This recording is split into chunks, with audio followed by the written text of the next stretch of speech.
Bom, então a gente agora vai conversar um pouquinho sobre as fases da reparação, tendo em vista que a gente já trabalhou o que é a reparação, quais são os tipos, né? A gente conversou sobre regeneração e cicatrização e quando elas ocorrem, né? Quais são os critérios que determinam um fato ou outro.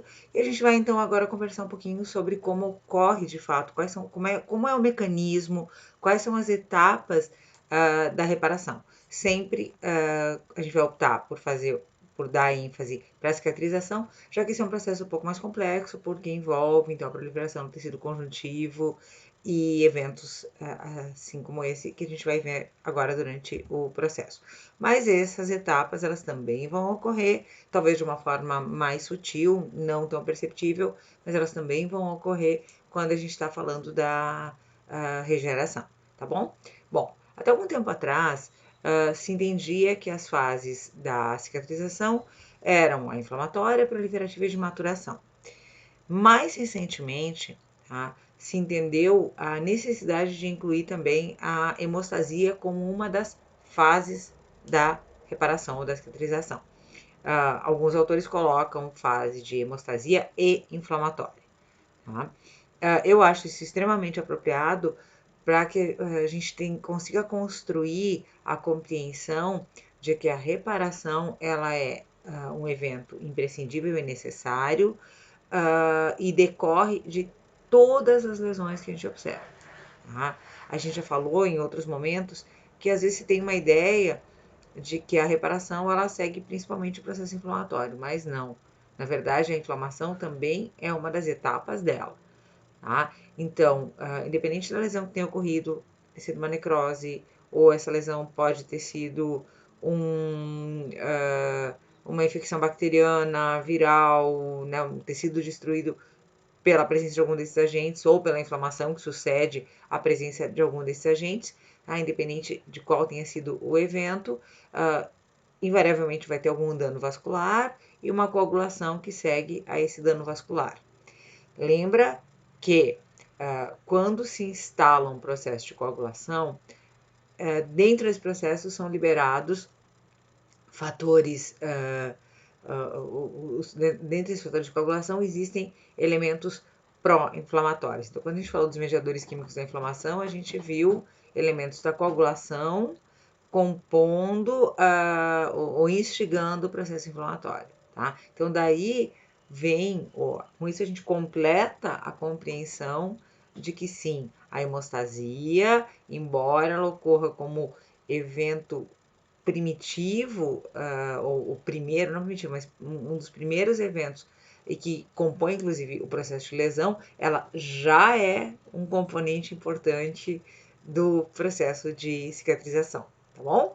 Bom, então, assim sendo, a gente entende como fases ou etapas do processo de cicatrização, a hemostasia, representada pela ampla presença do coágulo, a fase inflamatória, com as suas células com infiltrado celular, a fase de proliferação, onde a gente observa a área de lesão sendo substituída por tecido conjuntivo e vasos, e a remodelagem ou maturação, onde a gente vê uma reorganização ou uma organização desses elementos que recém-proliferaram para essa área. Essa forma de olhar é muito interessante, mas a gente precisa lembrar que o que de fato acontece é o que a gente vê aqui, tá? Então, ocorre hemostasia, essa já se segue ou sobrepõe à inflamação, e mesmo antes da inflamação ter acabado, a gente já tem o início da fase proliferativa. E o mesmo ocorre entre fase de proliferação e maturação. Então, é muito importante que a gente absorva a compreensão, que a gente introspecte a compreensão de que não são eventos que se sucedem ou que é necessário o final de um evento para que inicie o outro. São eventos organizados, que se sucedem de uma forma organizada, mas muitas vezes, ou em todo o processo, ele se sobrepõe. Tá? É muito importante a gente ter essa compreensão. E mais ainda, que a gente vai encontrar, às vezes, num processo de cicatrização de uma lesão, os 3 eventos ocorrendo simultaneamente, de forma organizada. Geralmente mais próximo do tecido, as fases de maturação, e mais para a borda da lesão, a fase inflamatória. Mas a gente encontra, vamos lá, na cápsula de um abscesso ou de um granuloma, de um biogranuloma, que é um tecido cicatricial, a gente vai encontrar elementos da fase de maturação, seguidos por elementos da fase proliferativa, e mais próximo do centro da lesão, a gente vai encontrar ainda inflamação ativa. Da mesma forma, no restabelecimento de uma ferida cutânea, na face mais profunda da ferida, a gente encontra tecido já em fase de maturação, seguido por proliferação, e na borda, na superfície da ferida, a gente encontra inflamação e eventos de hemostasia ainda. Tá bom? Então, essa é a realidade. A gente vai estudar cada um desses eventos separadamente para compreender como é que eles ocorrem e o que caracteriza cada um deles. Mas eles ocorrem, mas de fato eles vão se sobrepondo, e nas lesões cicatriciais a gente encontra todos eles, claro, a menos que pegue só na fase de inflamação, como a gente vai ver ali em condições experimentais, tá? Então, de novo, a fase de hemostasia inflamatória, ela se caracteriza, ou dando mais ênfase agora, a fase de hemostasia inflamatória, ela se caracteriza inicialmente pela formação do coágulo, em função da presença do coágulo e dos elementos, dos mediadores químicos liberados no processo de coagulação, por ocasião da presença de plaquetas, existe então a liberação de mediadores químicos que vão instigar um processo inflamatório agudo. Como consequência disso, a gente vai ter então o intenso infiltrado inflamatório dessa área e a ação dessas células inflamatórias, então, modulando, instigando, auxiliando o processo de cicatrização, tá? Então, aqui praticamente a mesma coisa, houve dano vascular, formação de coágulo, agregado de plaquetas, rede de fibrina, e essas substâncias, então, e essas estruturas, então, liberando mediadores químicos que vão atrair ou que vão permitir a chegada de células inflamatórias. Bom, qual o papel das células inflamatórias nesse momento da lesão? Tá? Nesse momento, as células inflamatórias vão fazer a limpeza dessa área tecidual, vão remover todos os restos celulares, para permitir já a proliferação do tecido ali na próxima fase proliferativa, mas para muito além disso, essas células inflamatórias vão iniciar a liberação dos fatores de crescimento celular. A gente vai conversar um pouco mais sobre isso na fase proliferativa. Eles vão ser fundamentais para que se instale a fase proliferativa. São esses fatores que vão instigar a proliferação das células, que vão fazer a reposição desse tecido, tá? E esses fatores são liberados pelas células inflamatórias propriamente ditas, ou as células inflamatórias instigam, por meio de citocinas, instigam as outras células teciduais a também liberarem fatores de crescimento celular, crescimento tecidual, certo? Então, de uma forma bem resumida, a gente pode dizer que as células inflamatórias, ou que a fase de hemostasia inflamatória, ela é extremamente importante para que a gente tenha tanto a limpeza do tecido, como o estímulo para que ocorra, então, a próxima fase, que é a fase proliferativa.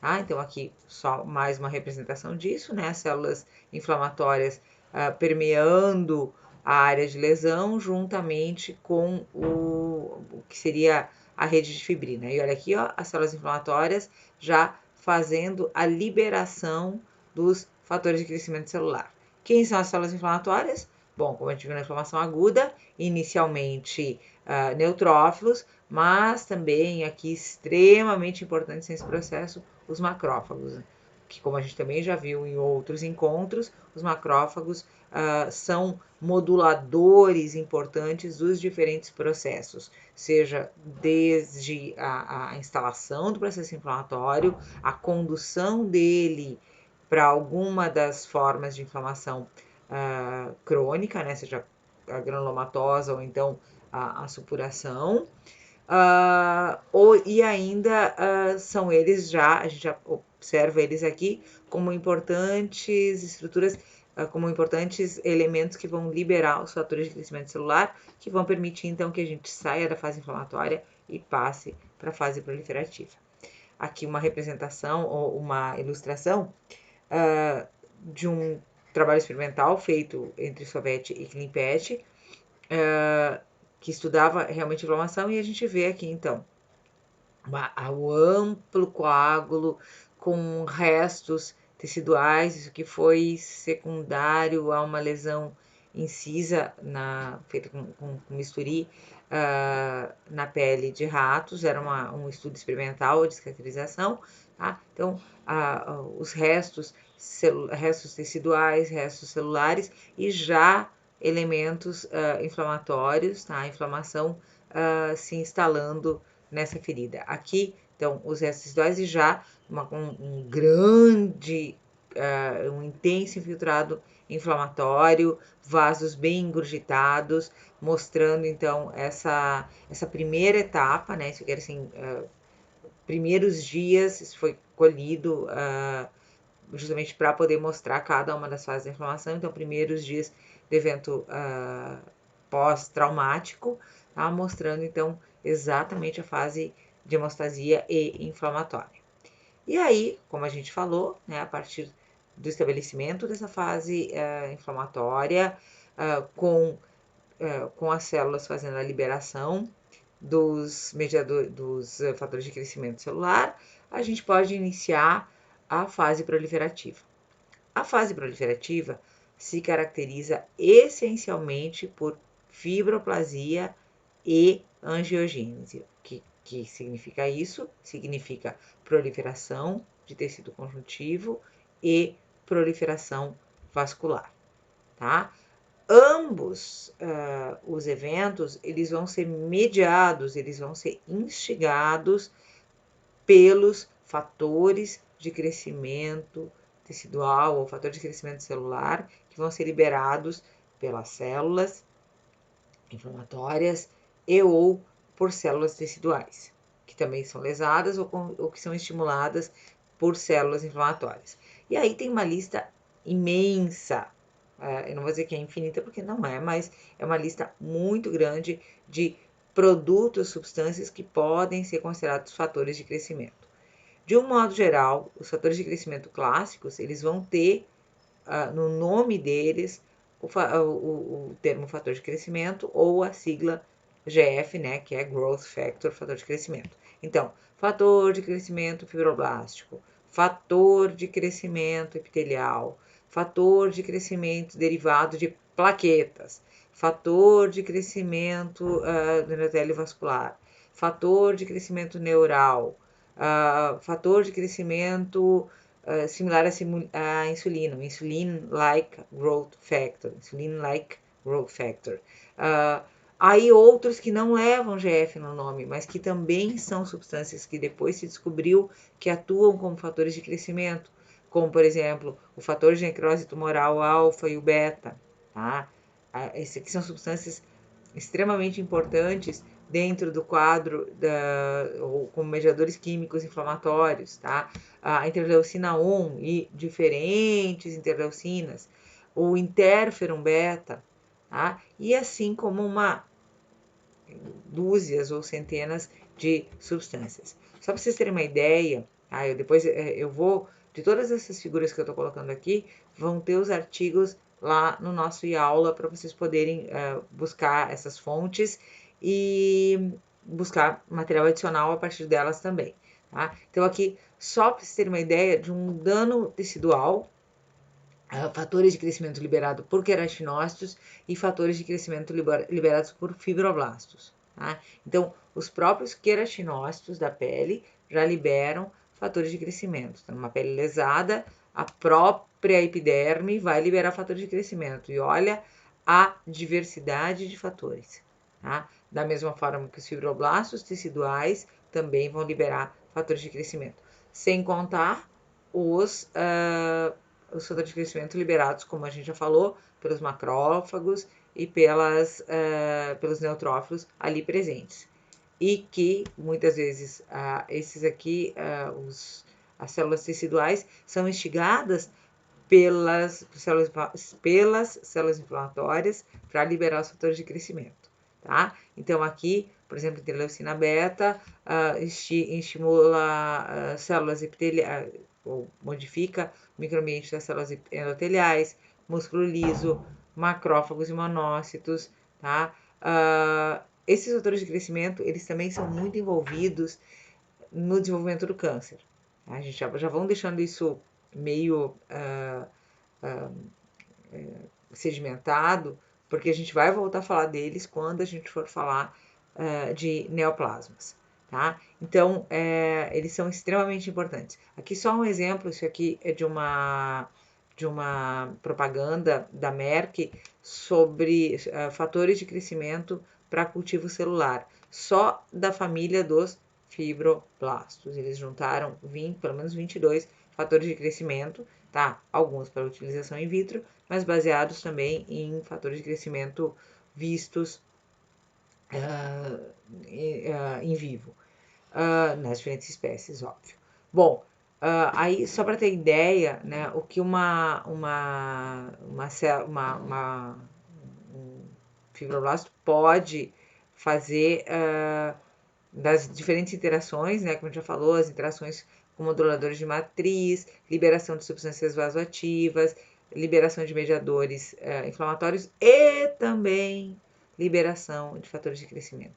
Entende? Claro que isso não ocorre tudo simultâneo, mas que esses produtos eles são liberados no mesmo microambiente e num contínuo de um processo. E às vezes uma célula que está aqui liberando substâncias vasoativas, essas substâncias estão interagindo com a outra célula que já está mais ali do lado, liberando fatores de crescimento celular.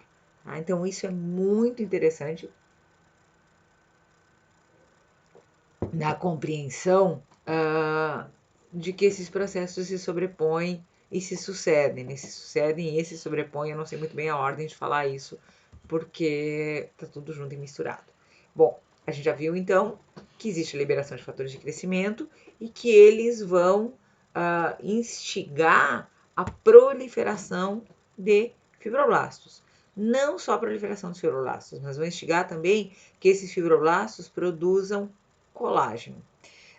Nesse momento do processo de reparação, tá, do processo de cicatrização, o colágeno produzido vai ser um colágeno bem frágil, bem débil, bem fino, tá, e muito desorganizado, que se deposita de uma forma muito desorganizada, que é o colágeno tipo 3.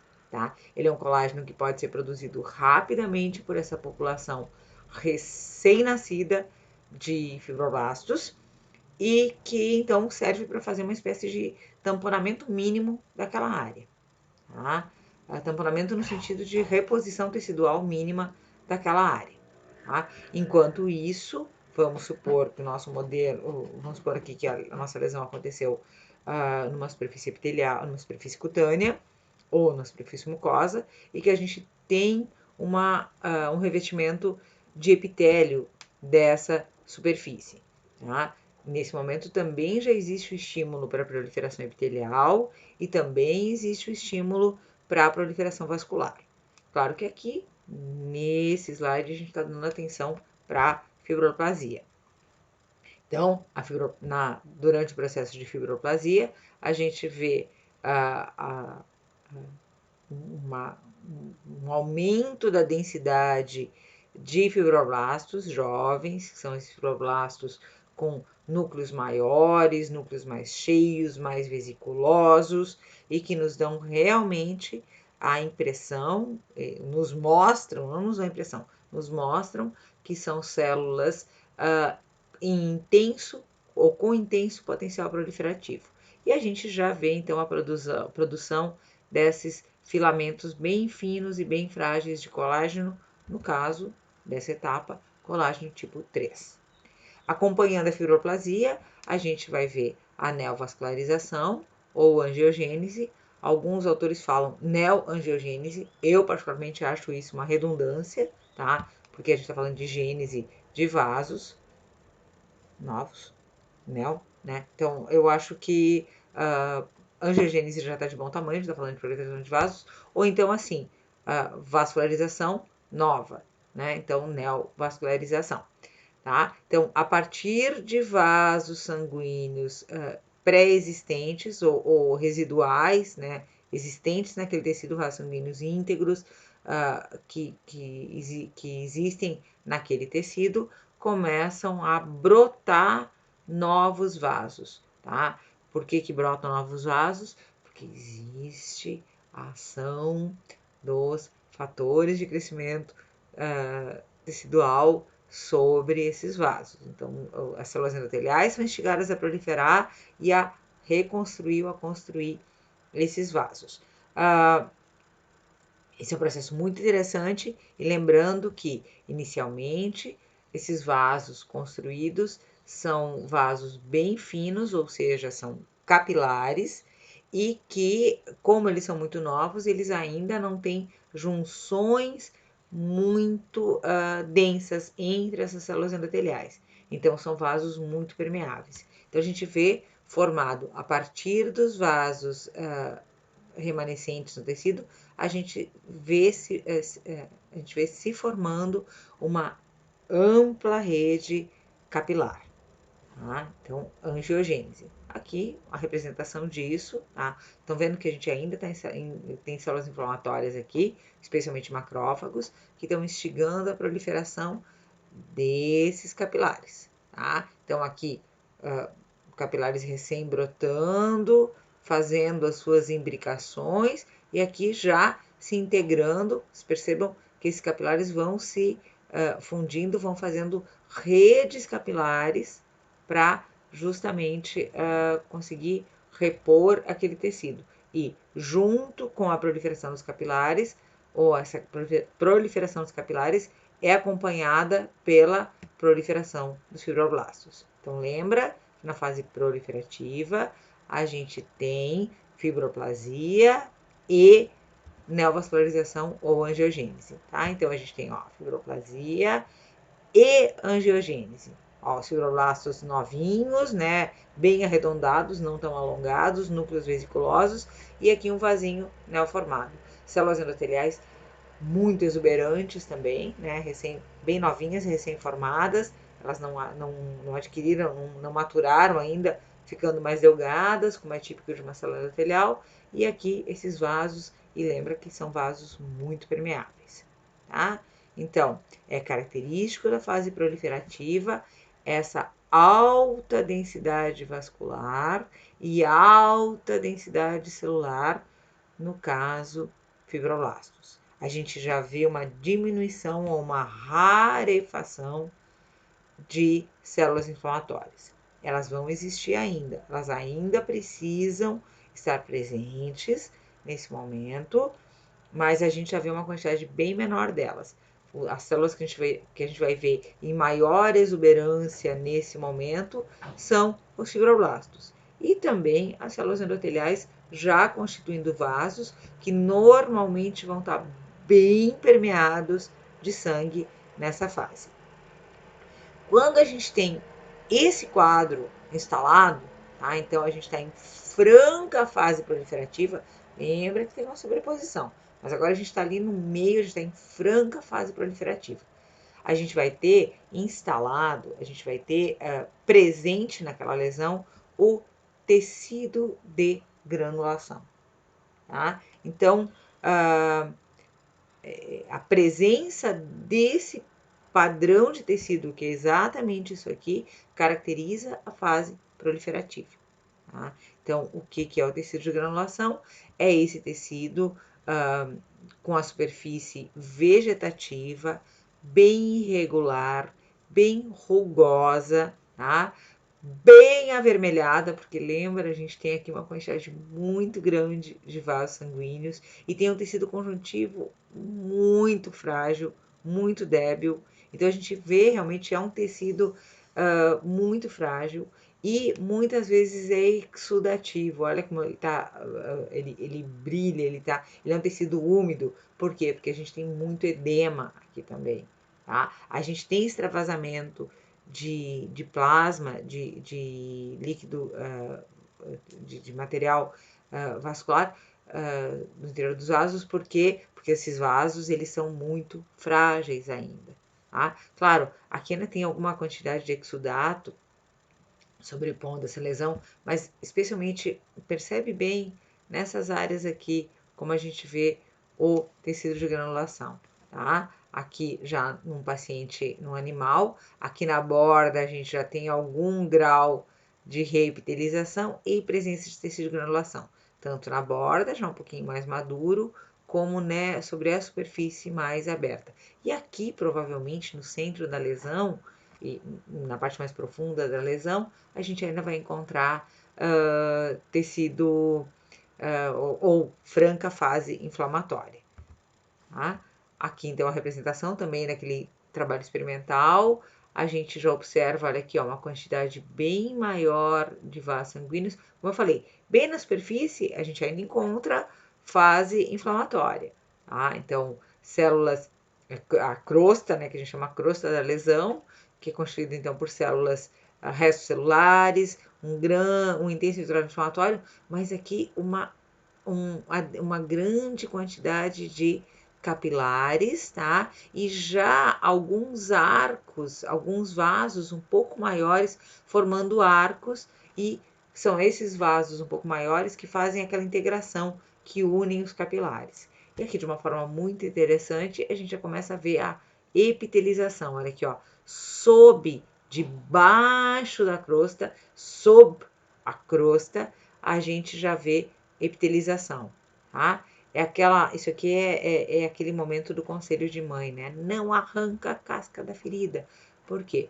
Porque a gente tem tecidos muito frágeis e especialmente o tecido epitelial recém-formado muito frágil debaixo dessa crosta. Se a gente fizer uma remoção brusca dessa crosta, a gente pode recrudescer toda a lesão, porque a gente pode, inclusive, causar trauma adicional destruindo esse tecido neoformado. Tá? Então, não arranca a casca da ferida, já dizia a avó. Remoção de excesso de tecido necrótico, de remoção do excesso dessa crosta, utilizando, vai lá, substâncias de higienização de feridas, né? Substâncias antissépticas, show de bola, tá? Mas tudo com muito cuidado, muita delicadeza, tentando sempre desfazer a crosta e não fazer uma remoção traumática dela. Então, aqui uma área de tecido, bem tecido de granulação, numerosos vasos, e o tecido conjuntivo bem frouxo, bem fino. Aqui é o tecido original, tá? Que sobrou nessa lesão. Então, bem fácil, essa foto não é minha, essa foto é de livro, mas mostrando muito bem o que a gente encontra nessa fase.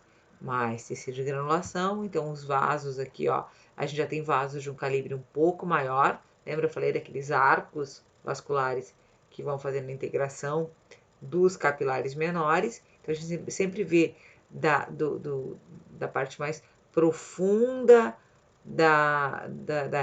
do reparo até a superfície da lesão. A gente vê uma densidade, vai ver uma densidade menor de vasos maiores e bem perto da superfície uma densidade maior de vasos menores. Então, quanto mais jovem esse tecido, maior o número de vasos, mas de vasos bem pequenininhos, capilares. Quanto mais antigo vai ficando o tecido, menor a densidade de vasos, mas os vasos, alguns vasos já, a gente vê apenas alguns vasos e vasos de calibre um pouco maior.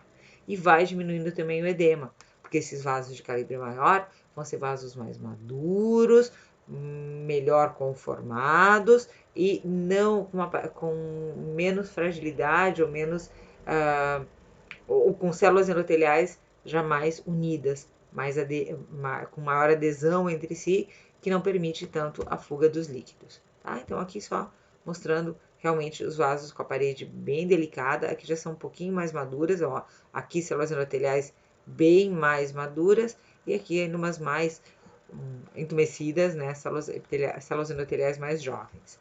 Então aqui o aspecto, percebam, a gente vê uma densidade grande de sangue, mas percebam que aqui, ó, uma densidade bem maior de vasos menores e aqui já um menor número de vasos bem repletos. Aqui a gente já consegue ver um início, bem uma sobreposição, tá? A gente já reepitelizou, então eu não tenho mais a fase inflamatória de uma forma tão exuberante, embora aqui ela exista, tá? Aqui eu vejo tecido de granulação bem óbvio e aqui eu já vejo maturação. Olha aqui, ó, as fibras já mais paralelas. E aí com isso a gente já vai pensando em entrar na fase de maturação daqui a pouquinho. Só um caso bem emblemático que ocorreu aqui na UFPEL há anos atrás. Foi um animal que teve aquelas celulites, tá? Então um processo infeccioso com grande necrose, uma bactéria muito agressiva e que induziu necrose do tecido subcutâneo, tá? Então esse é um caso em que a gente chama de fasciite necrotizante ou então celulite, alguns autores chamam simplesmente celulite. E aí esse animal perdeu boa parte da pele, claro, ela ia sendo debridada, porque ela ia sendo literalmente necrosando pele e tecido subcutâneo. E aqui a gente já vê tecido de granulação mais perto, então percebam aqui exatamente o tecido de granulação, e só para mostrar aqui o altíssimo grau de destruição tecidual. Aqui a gente ainda tinha tecido necrótico bem evidente, com exposição dos ossos, esse aqui é a porção distal do membro, e aqui já tecido de granulação bem exuberante, bem visível. A face palmar desse membro, tá? A gente vê realmente os ossos, mas aqui só chamando a atenção de vocês do tecido de granulação. Aqui o processo, aqui necrose, processo inflamatório com exudato, e aqui já o tecido de granulação. Percebe essa irregularidade do tecido que eu falava para vocês, tá? Como ele é um tecido rugoso, ele é um tecido recém-formado, ainda bem avermelhado. Esse o estereótipo, tá, do tecido de granulação, certo? Com isso, a gente conversou sobre fase de hemostasia inflamatória, fase proliferativa. Precisamos agora maturar essa nossa ferida, tá? Então, a fase de maturação, ela compreende a remodelagem do colágeno, ou seja, a gente precisa substituir aquele colágeno fraco, frágil, que é o colágeno tipo 3, por um colágeno mais denso, tá? Que vai realmente dar a resistência que aquele tecido necessita. E esse colágeno é o colágeno tipo 1. Então, a gente vai precisar substituir o colágeno tipo 3 por colágeno tipo 1. A gente vai diminuir, nessa fase de maturação, vai diminuir a densidade, vai diminuir a quantidade de fibroblastos naquele tecido, vai diminuir o número de vasos e vai consolidar a reepitelização, se isso for uma superfície, um tecido de superfície revestido por epitélio, tá? Essa fase, ou a fase de maturação, é também conhecida como fase de remodelagem, ou então também chamada de fase de contração da ferida, tá? Então aqui a gente já está vendo que é diminuição do número de fibroblastos, diminuição de vasos, substituição então daquela ampla profusão de capilares ou daqueles grandes arcos vasculares, por grande quantidade de arcos vasculares, por alguns vasos um pouco mais calibrosos que vão fazer realmente a nutrição necessária daquele tecido. E especialmente o que chama muito atenção é que esse colágeno tipo 1 é deposto e é depositado, desculpa, deposto é outra coisa, tá? Esse colágeno tipo 1, ele é depositado e ele é um colágeno bem denso que se dispõe de forma paralela, tá? Então isso nos ajuda muito a caracterizar. Então, ó, diminuição do número de vasos e uma reestruturação desse colágeno com diminuição de fibroblastos. Olha a imagem da fase proliferativa e olha a imagem da fase de maturação. Olha a densidade de fibroblastos que tem aqui comparado com aqui, uma quantidade muito maior. Olha a densidade de vasos que tem aqui e olha a densidade e o arranjo dos vasos na fase de maturação. Tá? E aqui, então, de fato, também daquele nosso experimento, né? Então, vocês percebam aqui, ainda tem uma boa densidade de fibroblastos, vai ser necessário diminuir mais ainda, mas aqui a gente já viu a reepitelização, já ocorreu toda a reepitelização, e a gente consegue ver, então, alguns vasos, já com uma quantidade bem menor de sangue dentro, tá? E sim, muito colágeno, tipo, esse colágeno mais denso depositado, tá? Só para vocês compararem as imagens das 3 etapas. E lembrando, então, que essa fase de remodelagem, ela pode se perpetuar por muito tempo, inclusive anos, tá? Quem já teve alguma lesão, acompanhou a evolução de alguma cicatriz cutânea, por exemplo, percebe que no transcorrer dos anos ela vai diminuindo de volume, no transcorrer dos anos ela vai se tornando menos exuberante, ela vai se acomodando mais no tecido onde ela está, tá bem? Então essa fase de remodelagem, ela realmente pode ser muito duradoura. Tá? Ela pode realmente se caracterizar por se perpetuar por muito tempo, inclusive anos. Alguns autores falam 2 anos, eu acho talvez até que mais tempo, dependendo do grau da lesão. E daí eu chamo a atenção de vocês para a importância da gente reconhecer qual fase da cicatrização a ferida daquele paciente encontra, ou quais fases estão acontecendo ali naquele momento, porque, de uma forma bem resumida, a gente vê que naquele momento, cada um desses momentos se caracteriza por diferentes processos, tá?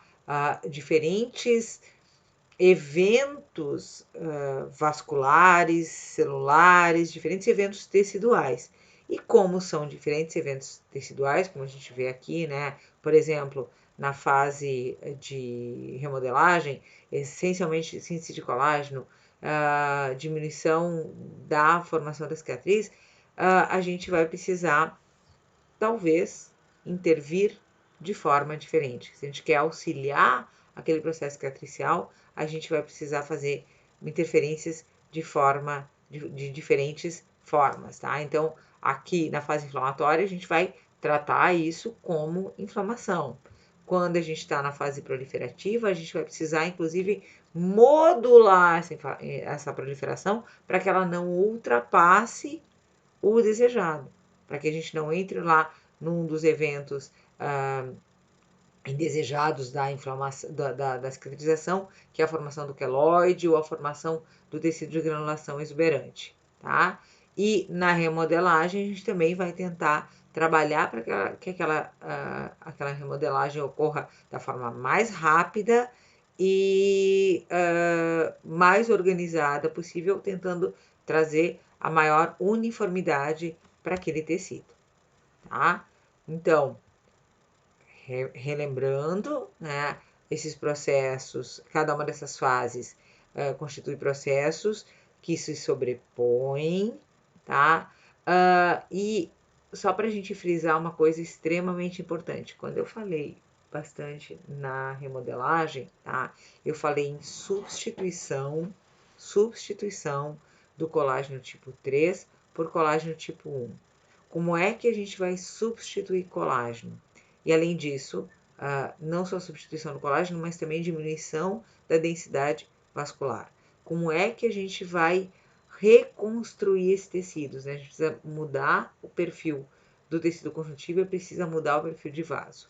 Então, nesse momento, para que ocorra de fato essa remodelagem do colágeno acumulado, né, o colágeno que foi se acumulando progressivamente, mas precisa remodelar, a gente precisa trocar. Aqui a gente tinha inicialmente colágeno tipo 3, depois colágeno tipo 1. Não é só colocar colágeno tipo 1, a gente precisa remover esse colágeno tipo 3.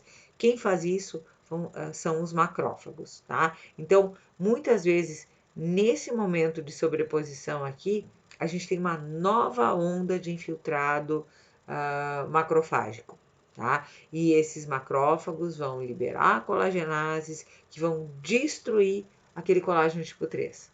Tá? Então, nesse momento, alguns pacientes vão referir dor ou desconforto ou prurido na ferida. Como os nossos pacientes, na sua maioria, não nos contam verbalmente o que eles estão sentindo, presta atenção, tá? Porque esse paciente poderá vir a manifestar coisas como prurido ou tentar mordiscar de novo aquela ferida, porque realmente ela está incomodando. Quem já teve a cicatrização de uma lesão grande deve lembrar que naquela fase da ferida já fechada, daqui a pouco do nada aquela ferida está coçando ou está voltando a doer um pouco, tá? Lembra que o prurido é a contraparte, pode ser uma contraparte da dor, né, em algumas lesões. Então, coceira ou um pouco de dor de novo e aquela ferida aparentemente está fechada, tá?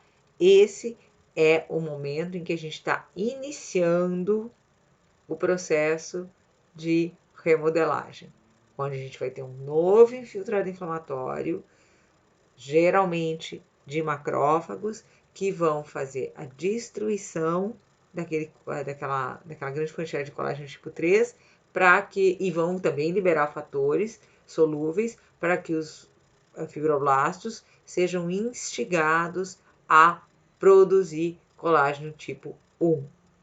E além disso, a gente vai ter também apoptose, porque a gente vai precisar ter diminuição da quantidade de vasos e diminuição da quantidade de fibroblastos. Tá? E aí, de novo, os macrófagos para fazer essa limpeza tecidual necessária também nesse momento. Tá? Então, aqui um super resumo, tá, de cada uma das fases. O que acontece essencialmente? Então, ocorre a agressão, fase de hemostasia, alguns segundos ou horas, tá? Principalmente agregação de plaquetas e migração de células brancas, né, células inflamatórias, vasoconstrição, depois na fase de inflamação, infiltrado inicial de neutrófilos, liberação de substâncias quimiotáxicas, fagocitose, limpeza dos tecidos e liberação de diferentes produtos. Depois se inicia, ou se sobrepondo, né, no contínuo, a fase de proliferação de fibroblastos, síntese de colágeno, organização de matriz extracelular, angiogênese, formação do tecido de granulação e reepitelização. E por fim, a essa fase se segue a remodelagem e a finalização da epitelização, tá? Com aumento da resistência da ferida. Lembrando que no transcorrer de todo esse processo, vão atuar os fatores de crescimento. Já a partir da fase inflamatória, então começa a liberar os fatores de crescimento que vão modular esses processos que se seguem. E aqui lembrando qual seria os principais tipos de grupos de células que vão predominar nesses processos. Também, mesma coisa, depois vocês olham com calma, eu vou mandar esses slides, eles vão estar postados para vocês lá no iAula, tá? Eu acho bem bacana olhar com cuidado quais são os tipos de células, ó, que predominam nas diferentes fases, e isso aqui eu tirei desse artigo que fala sobre a importância da presença do zinco para a modulação, ou para que o processo de cicatrização ocorra de uma forma bem eficiente. Para vocês terem ideia, né, daqueles estudos que a gente fez, como eu falei, com o pessoal do CleanPet, para a gente conseguir olhar essas cicatrizações de uma forma bem objetiva, a gente acabou criando algoritmos, tá? E trabalhou muito em cima disso, porque, olha só, 1 hora infiltrado de macrófago é bom, quer dizer, mostra, quer dizer, numa hora é infiltrado de muita célula, está na fase inflamatória, mas já na fase proliferativa ou na fase de maturação, a gente tem de novo infiltrado de células inflamatórias. Então, é um algoritmo difícil de construir, a gente trabalhou muito, então dando notas, tá, para cada uma dos elementos que a gente encontra, tá? Então, desde células, presença de fibroblastos, quantidade, tipo de colágeno depositado, padrão e quantidade de vasos. Para tudo a gente foi dando notas, scores, e a partir desses scores a gente chegava num grau. Tá? Inicialmente a gente viu que grau de 1 a 3, aquela ferida estaria em fase inflamatória, grau de 4, 5, fase proliferativa, e grau 6, então fase de maturação. Isso foi uma proposição nossa, a gente tem usado isso nos trabalhos de cicatrização para tentar de uma forma objetiva dizer o que predomina nessa ferida, qual dos graus predomina, porque como eu falei e mostrei ali, eventualmente a gente encontra as diferentes fases desse processo inflamatório numa mesma ferida, tá? Aqui só mostrando para vocês, isso aqui foi um achado casual, a partir de um experimento que a gente fez em frigoríficos, a gente ia procurar, num frigorífico de equinos, a gente ia procurar lesões em pata, e uma vez a gente achou esse grande hematoma abdominal em fase de resolução, tá? Então, aqui a gente encontra tecido conjuntivo bem denso, bem espesso, até o hematoma. Então, se a gente for fazer a histologia de uma área dessas aqui, a gente vai encontrar todas as fases de maturação, desde a fase inflamatória aqui na borda, até tecido conjuntivo bem maduro e bem organizado, já mais na periferia da lesão, tá? Então, só uma leitura que eu sugiro para vocês que é muito bacana, tá? Que é uma das primeiras, uma das precursoras, isso é lá de 2011, mas é uma das primeiras que fala da fase de hemostasia e compondo o processo de cicatrização, tá? Bom, ele fica então, no mensagem anterior, fica a dica de leitura, eu vou colocar a referência também lá no nosso e-aula, tá? E aqui então só juntando todos os processos, eu acho isso aqui extremamente bacana, porque a gente vê desde o dano tecidual, os primeiros eventos que seguem o dano tecidual, instala-se então a resposta inflamatória, inicialmente pela fase vascular, com o estímulo, olha, lembra, com o aumento do fluxo sanguíneo, permitindo a resposta celular, tá? Então, instalada a inflamação, liberação de fator de crescimento e seus mediadores, e se instala então a fase proliferativa da inflamação. Com isso, a gente consegue então contemplar o nosso a nossa proposta de conversa desse encontro, tá? Quero falar um pouquinho sobre essas etapas. Na sequência, a gente vai seguir falando de outros aspectos do processo de reparação, como as reparações em tipos especiais de tecido, como regeneração neuronal, o ALT, regeneração axonal, de fato, remodelagem óssea, tá? Ou formação, recomposição de tecido ósseo e músculo esquelético, tá bom? Então, nos vemos na sequência nos nossos próximos encontros.